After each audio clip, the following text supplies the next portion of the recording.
Anyone starting a new job needs to know certain key details in order to do their work.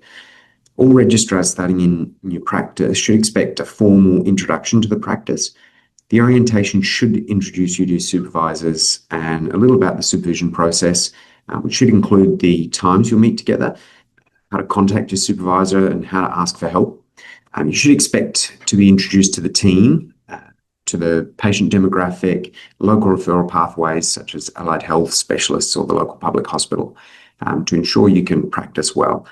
You should be shown around the practice. That should include any amenities for staff, after-hours access arrangements, and car parking. You should also be shown and trained in the IT systems, clinical software, and discuss any password or login requirements. You should also discuss any emergency procedures, duress alarms, and workplace health and safety.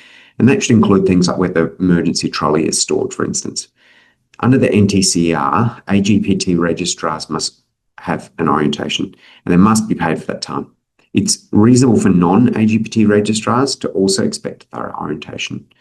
Check out GPRA's website for more information on this and a handy orientation checklist.